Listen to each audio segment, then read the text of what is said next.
Hola Mix, iniciamos con el tomo 5 de la novela ligera Mi Feliz Matrimonio. Disfruta del spoiler.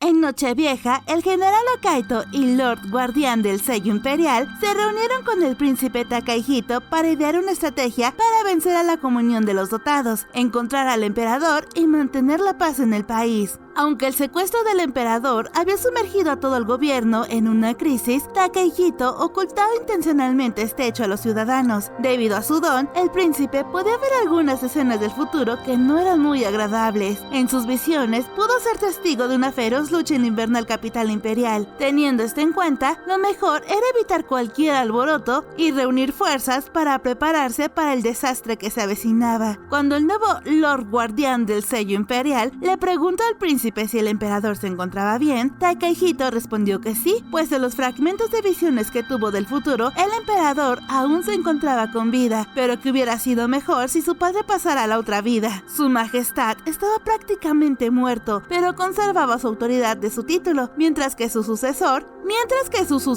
ejercía el verdadero poder de forma oficiosa. Estaba claro que su existencia simultánea solo conduciría a conflictos. Desde el punto de vista político, Takahito pensaba que todo habría sido mucho más sencillo de manejar si la comunión de los dotados hubiera matado al emperador directamente. Como los próximos días estarían llenos de trabajo para todos en el gobierno, el príncipe les dio unos días libres a los soldados que defendieron la base de la unidad especial antigrotescos durante el ataque de Usui, por lo que Kiyoka estaba muy contento de poder pasar sus primeras vacaciones del trabajo junto a su amada. Como era año nuevo, decidieron hacer las cosas que nunca habían podido hacer, aunque todo estaba cubierto de nieve y hacía mucho frío afuera. Miyo y Kiyoka salieron muy temprano de casa para hacer la primera visita al templo en año nuevo. Mientras se dirigían al templo, Miyo sentía un poco de envidia hacia su prometido por ser capaz de mantenerse tranquilo y no sentirse ni un poco tímido estando con ella después de ese gran beso que se habían dado en el primer minuto de este nuevo año. A diferencia de Kiyoka, Miyo se sentía muy avergonzada tan solo al recordar ese beso, aunque ese no era el primero que le daba a su prometido. Sí fue muy diferente que cuando la besó en la mansión del Escudo, pues la vez pasada Kiyoka la besó sorpresivamente, pero anoche ella lo estaba deseando y por eso mismo permitió que ese beso sucediera. Que esta no hubiera sido la primera vez que se besaba con Kiyoka no significaba que estuviera acostumbrada a hacerlo, por eso no podía evitar sentirse un poco avergonzada, pero entonces se preguntó si los besos eran algo que su prometido no consideraba como algo especial, o tal vez él estaba acostumbrado a besar mujeres y debido a esto podía estar tan tranquilo. Solo de pensarlo, sus mejillas se tiñeron de un rojo intenso. Para Miyo era lógico que un hombre de 28 años tuviera este tipo de experiencias. Demasiado consciente del color de sus mejillas, se llevó las manos al rostro para esconder sus mejillas. De lo contrario, las personas podrían verla como una mujer de mente extraña que se sonrojaba al tener fantasías audaces. Cuando Kiyoka la llamó por su nombre, ella caminó un poco más rápido detrás de él, pero por alguna razón, este comportamiento parecía disgustarla a Kiyoka. Entonces tomó a Miyo de la mano y la acercó más a él.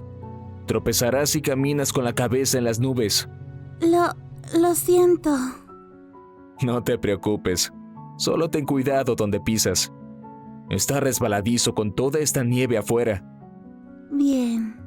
Miyo calmó el calor de su rostro mientras miraba sus manos entrelazadas y se sintió agradecida con el príncipe Takahito porque gracias a él, ella podía estar tranquila junto a Kiyoka. El ataque de Usui aún seguía fresco en su mente y estaba segura que el secuestro del emperador habría requerido que todos los militares, incluyendo a Kiyoka, estuvieran buscándolo sin cesar, pero debido a que el príncipe decidió guardar este secreto a todo el país, Kiyoka pudo tener unos días libres, aunque se preguntaba si estaba bien estar tan relajados después del ataque de la comunión de los dotados. Miyo miró a su prometido cuya mano aún sujetaba la suya y observando cómo su larga coleta se balanceaba sobre su columna, algo hizo que le doliera en el pecho. La verdad era que ella sabía lo que estaba pasando, simplemente intentaba buscar una excusa para evitar enfrentarse a sus sentimientos. Cuando Usui había asaltado la unidad especial antigrotescos, una emoción había aflorado claramente en su corazón, el mismo sentimiento que la cálida sensación que experimentó anoche cuando se besaron. Sentía que no sabría cómo manejarse si alguna vez llegaba a ser consciente de la verdadera forma de esta emoción, así que siguió evitando explorarla en profundidad. Sus pensamientos se vieron interrumpidos cuando Kiyoka la llamó de nuevo. Sus mejillas, que por fin se habían enfriado, volvieron a pintarse de rojo, pero por una razón diferente, pues Kiyoka le mencionó que había visto su extraño comportamiento en la mañana. Él había visto a través de todo, como siempre lo hacía, incluida la razón por la que su expresión oscilaba entre la furia y la depresión. ¿Qué es lo que sucede? Bueno, no me importa si no quieres contestarme. Parece que hoy no es el día.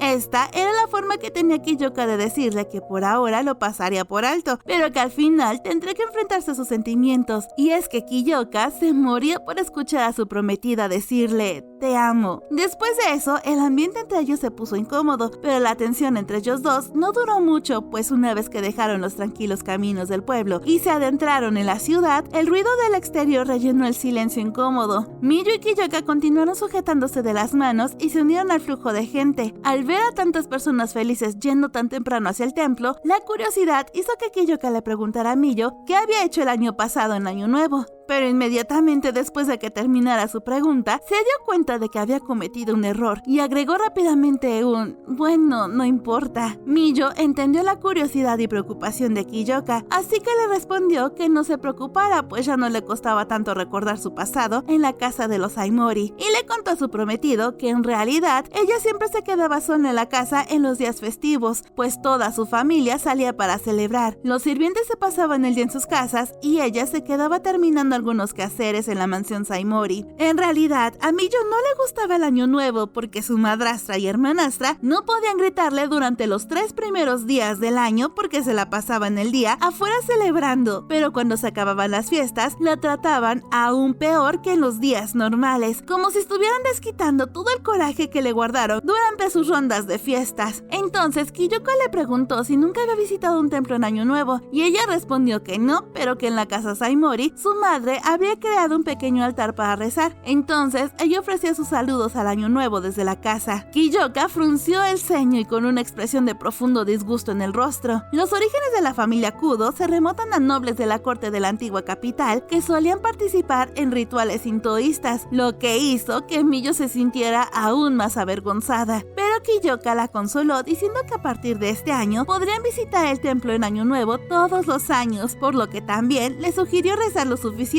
para compensar todos los años en los que no pudo hacerlo. Cuando llegaron al templo, Miyu se sorprendió por la gran cantidad de personas que había allí, y es que ese no era el santuario más grande de la ciudad. Se colocaron en la fila de fieles y esperaron su turno, el cual llegó después de un buen rato esperando. Sacó unas monedas de su bolso y las echó en la caja de las ofrendas. Después de que Kiyoka arrojara su ofrenda en la caja, ella se inclinó a la par que él y luego juntó las manos 2 veces. Aunque conocía el ritual en teoría, seguía sintiéndose nerviosa por no estar familiarizada con la etiqueta del culto, mientras juntaba las manos y hablaba al dios del santuario. Mientras pensaba en qué era lo que quería pedirle a los dioses, llegó a la conclusión que solo quería estar con Kiyoka. Este deseo hizo que se sintiera aterrada por descubrir la forma del amor que sentía hacia Kiyoka, pues el amor toma muchas formas, ya sea amistad, afecto, amor, familiaridad. Entonces, ¿qué era lo que sentía por su prometido? Miyu conocía muy bien la intensidad y el horror de los sentimientos que se intercambiaban las personas. También sabía que esos sentimientos podían acabar arrastrando a los demás, erosionándose y convirtiéndose en fuente de desgracias. Mientras estaba sumida en sus pensamientos, sintió que Kiyoka puso su mano sobre su hombro y le preguntó si estaba bien. Ella dejó sus pensamientos a un lado y respondió que sí.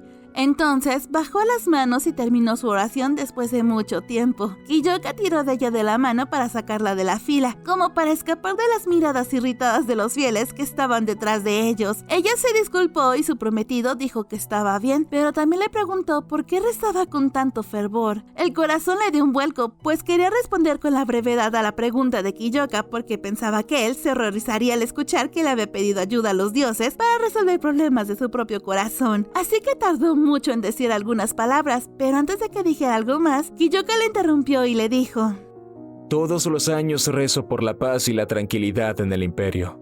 Eso es algo maravilloso de desear.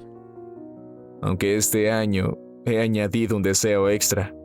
Mientras él hablaba, Miyu la miró atentamente y tal vez era por el frío, pero al inclinar la cabeza y mirar el cielo, sus orejas parecían ligeramente rojas. ¿Kiyoka? Que espero poder... contigo.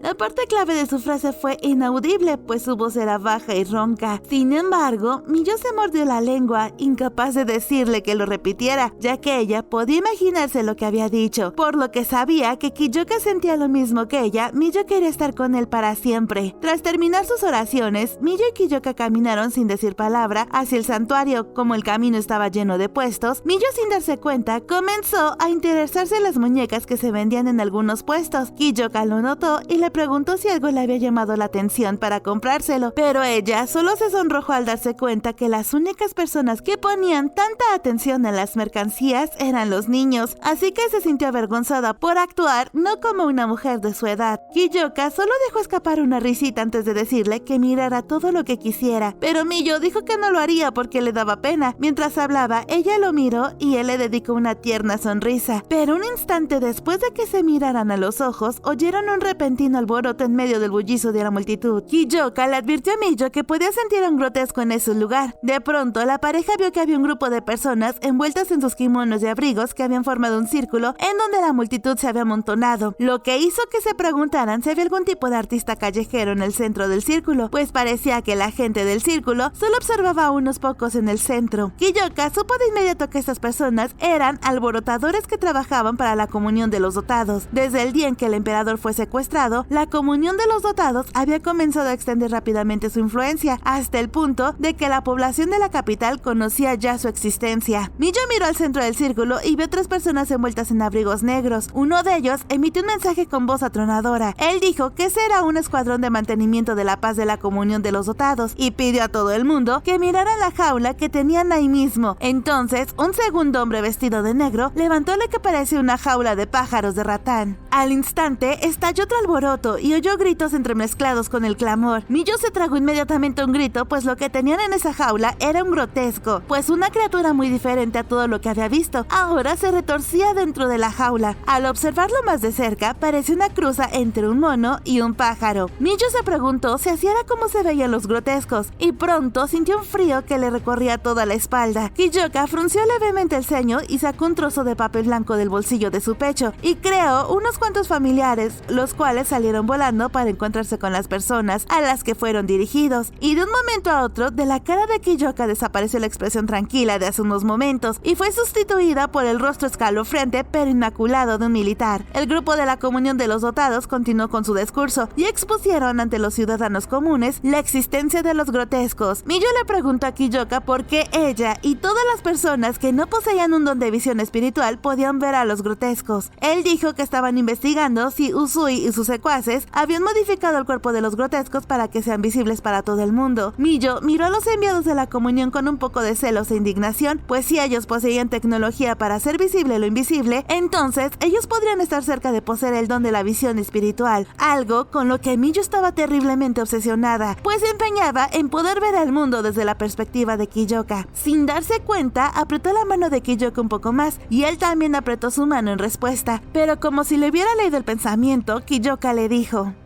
Miyu, ¿estás bien como estás?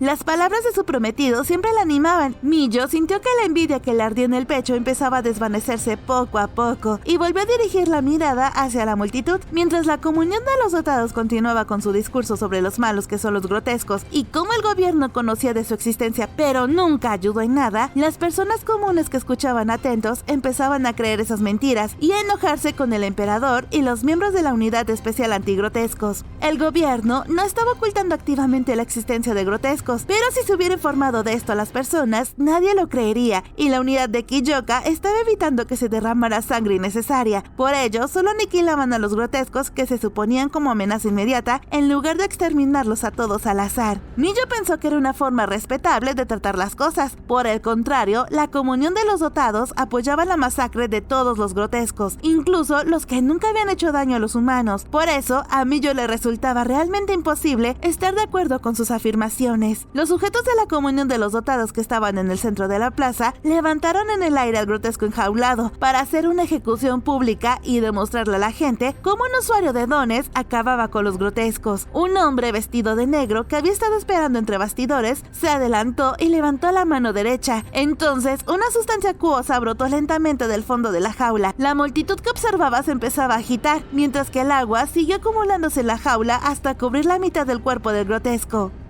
¡Kiyoka! Miyo buscó la ayuda de su prometido para rescatar a aquella criatura, pues con este ritmo aquel hombre mataría a la pobre criatura. Esto no se diferenciaba en nada a dispararle a un animal salvaje, que aunque no era ilegal, tampoco era un comportamiento loable. Miyo sintió que su corazón latía inquietamente, dejándole una sensación horrible. Kiyoka dijo que no se preocupara porque ya habían llegado. Miyo se giró en dirección en la que miraba a Kiyoka. Allí vio a un grupo vestido con uniformes militares. Godo y sus hombres de la unidad especial antigrotescos llegaron para arrestar a los hombres de la comunidad de los dotados y llevarse al grotesco que estuvo a punto de morir para investigarlo y descubrir por qué las personas sin dones espirituales podían verlo. Aunque la unidad especial antigrotescos estaba realmente ocupada, lidiaron con todo en un abrir y cerrar de ojos. Antes de retirarse del lugar, Godo se acercó a su comandante para dar su reporte de la situación. Kiyoka le ordenó que empezara la investigación en el momento en que llegara a la base de unidad especial. Godo terminó su reporte y se marchó.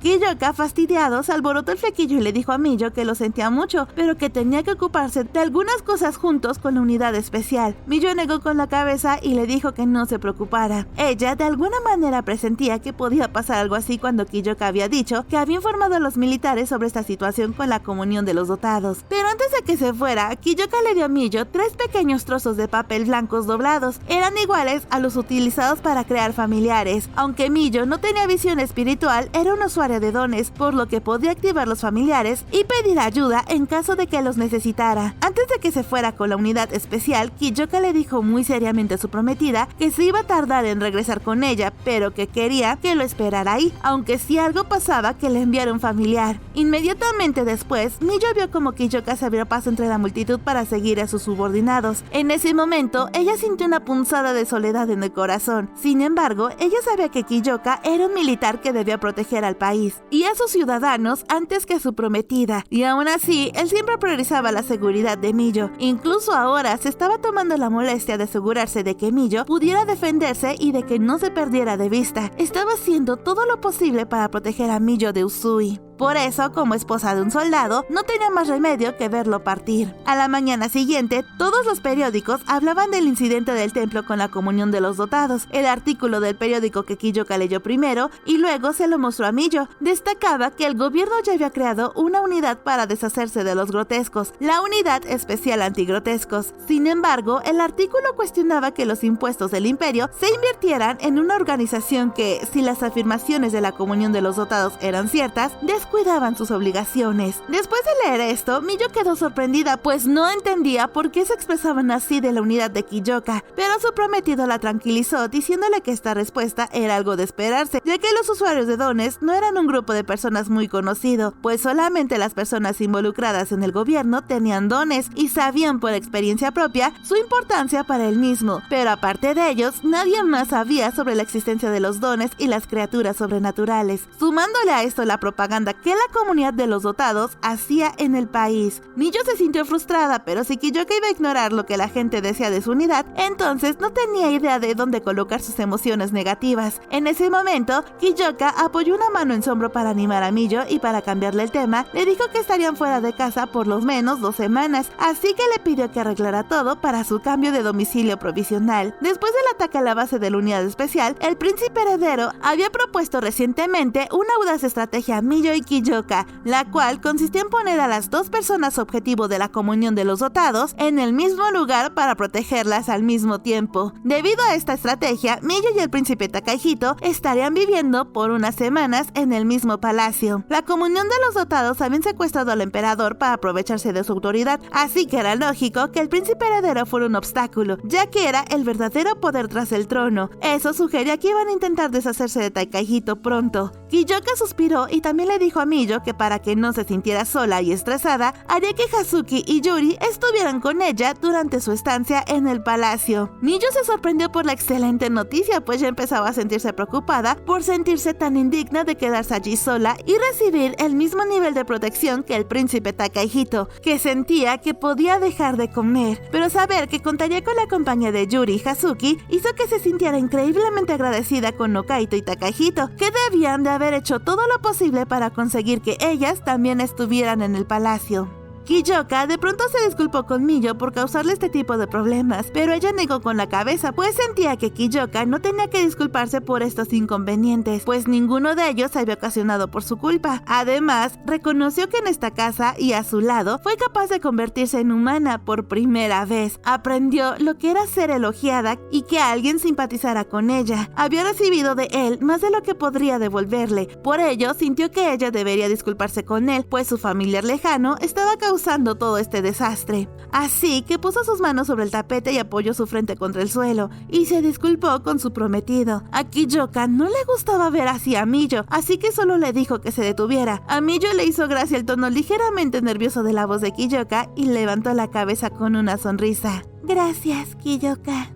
En respuesta, solamente cubrió la mano de Miyo con la suya. Esto realmente era suficiente para ella. No necesitaba nombrar las emociones que sentía en el pecho, ni decirlas en voz alta, simplemente las conocía. Y esto ha sido todo por el volumen 4 de las novelas de Mi Feliz Matrimonio. Como siempre, les mando un gran saludo y un abrazo virtual a todos ustedes. Muchas gracias por ver este video. Y también le mando un gran saludo a nuestros amics, quienes están apoyando este canal. Ya casi falta menos para la boda de Miyo y Kiyoka, que ocurre en el libro 7. Así que sigan al pendiente de este canal para que no se pierdan nada de ese spoiler. Nos vemos en el libro 5.